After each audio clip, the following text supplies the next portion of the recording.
Have you ever felt a hunger that food cannot satisfy? I'm not talking about a physical hunger. I'm talking about a starvation of the soul. A nagging, quiet feeling in the back of your mind that whispers, this isn't it. You look around at your life. You look at your routine. You look at the people around you, nodding and smiling, walking the same well-worn paths. And even though everything looks fine on the surface, you feel misplaced. Like you are wearing a costume that is 2 sizes too small. Like you are an actor in a play, but you've forgotten your lines and you don't even know which character you are supposed to be. Most people live their entire lives in this state of quiet confusion. We walk where we are told to walk. We speak when we are told to speak. We shrink ourselves to fit into boxes built by people who never understood the magnitude of who we truly are. But what if I told you that the weakness you feel is a lie? What if the anxiety, the hesitation, and the fear are not your nature, but a habit? A habit you learn from a world that is afraid of your power. There is an ancient story, a tale forgotten by many, about a king who lived like a beggar because he forgot his own name. Stay with me, because this story isn't just a fable. It is a mirror. And if you are brave enough to look into it, you might just see who you really are. The story begins in the heart of the wild, on the edge of a vast golden savanna. But we are not looking at the predators today. We are looking at the herd. A flock of sheep moves across the plains. They are safe. They are quiet. They keep their heads down, eyes fixed on the dirt, focused only on the next mouthful of grass. They move as one fluid mass, driven by a single collective instinct, fear. But in the center of this flock, there walks an anomaly. Years ago, through a twist of tragic fate, a majestic creature, an orphan of the royal bloodline of the jungle, was left alone. A lion cub. Barely days old, lost, shivering, and helpless. The flock, in their simple way, took him in. They raised him, they fed him, but most importantly, they taught him. You see, we often think that we are born with our personalities, but the truth is, we are sponges. We absorb the environment we stay in the longest. This young cub, destined by biology to be a king of the jungle, grew up surrounded by the constant nervous bleating of sheep. He learned their language, he learned their posture. When a twig snapped in the forest, he didn't investigate, he froze in terror, just like them. When the wind howled, he didn't stand tall, he huddled for safety, just like them. He ate grass, even though it offered him no strength and left him constantly weak. He walked with a slouch, curving his spine to hide the rippling muscles that were developing beneath his skin. He was a masterpiece of nature, convinced he was a mistake. Think about that for a moment. The cub felt a constant dull ache in his chest. He felt heavy. He felt depressed. Why? Because a Ferrari engine cannot run on bicycle fuel. A spirit designed to roar cannot breathe while it is holding its breath. He spent years believing he was just a large, awkward sheep. He looked at the other sheep and thought, why am I so clumsy? Why don't I fit in? What is wrong with me? He hated himself because he was judging a lion by the standards of a sheep. How much of your life have you spent doing the exact same thing? Maybe you were told that ambition is dangerous. Maybe you were taught that money is evil. Maybe you were taught that dreaming big is for other people, not people like you. So you lowered your voice, you softened your goals, you blended in. You became a sheep, not because you are one, but because you were trained to survive among them. Time is a cruel teacher, but it eventually reveals all truths. The cub had become a fully grown male lion. His mane was thick and dark, framing a face that should have struck terror into the heart of the jungle. Yet he bleated, he grazed, he ran from his own shadow. One afternoon, the earth began to tremble, not from an earthquake, but from the footsteps of a king.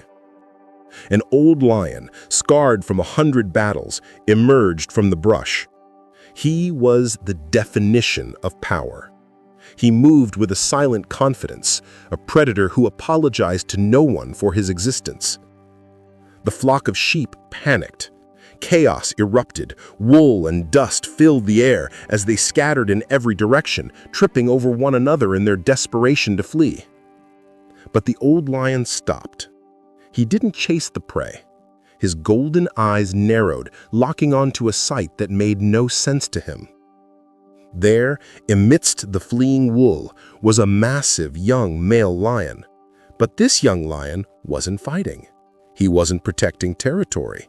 He was running away, his tail tucked between his legs, letting out a high-pitched cry of terror. The old lion was confused. Then he was offended. He ignored the sheep. He charged straight for the imposter. The young lion felt a heavy paw slam him into the dirt. The dust settled around them. The young lion squeezed his eyes shut, trembling violently. "Please," the young lion cried out, in a voice that tried desperately to sound like a sheep. "Please don't eat me. I am just a poor, weak sheep. There is no meat on my bones. Take the others." The old lion paused. He looked at this magnificent creature groveling in the dirt, denying his own reality. "Why do you speak the language of prey?" he growled. His voice was like thunder rolling over a mountain.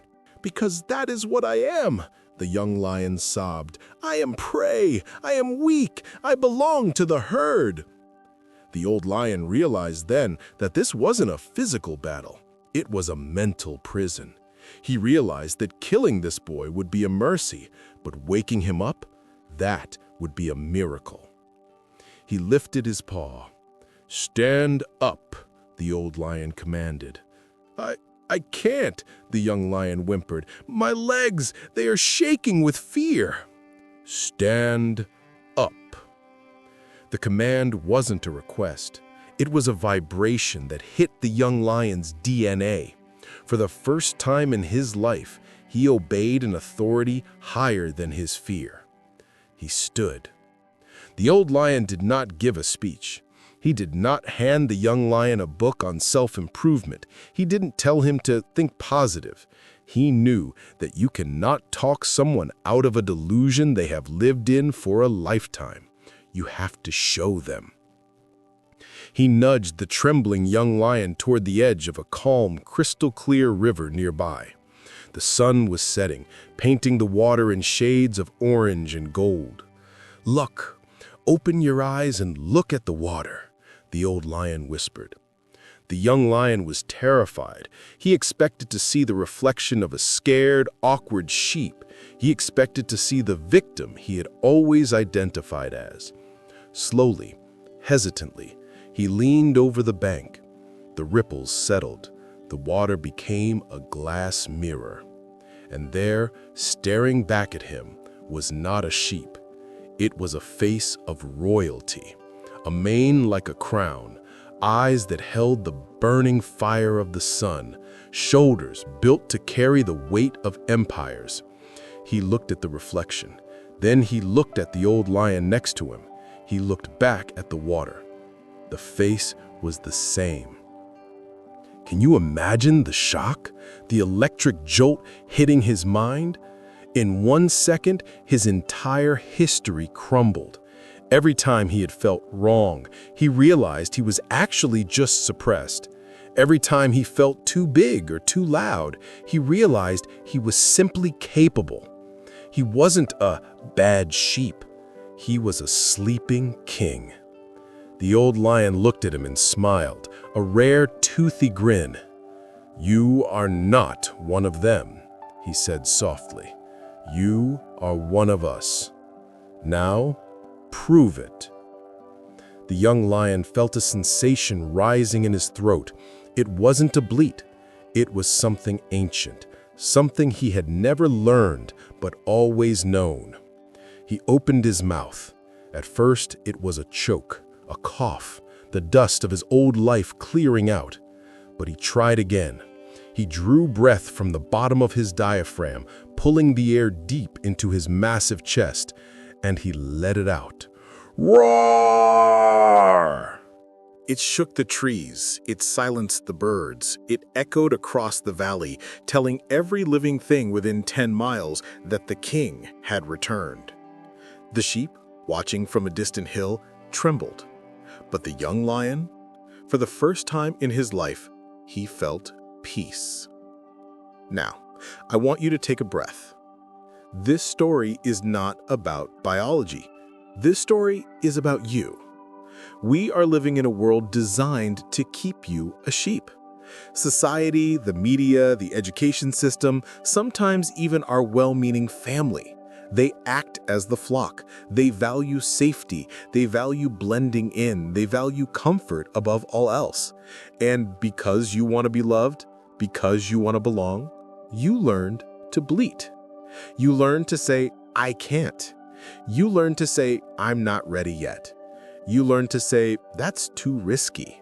You learned to apologize for your own potential. You have spent years grazing on the grass of mediocrity, starving your soul, wondering why you feel so empty inside. Listen to me closely. The emptiness you feel is not a sickness. It is not depression. It is your inner lion trying to claw its way out. It is your potential screaming to be used. The anxiety you feel, that is the friction between the sheep you pretend to be and the lion you actually are. The roar in the story isn't about yelling at people or being aggressive. Your roar is your purpose. Your roar is your discipline. Your roar is the work you produce, the love you give, and the legacy you build when you finally stop apologizing for who you are. The reflection in the river is your moment of self-awareness.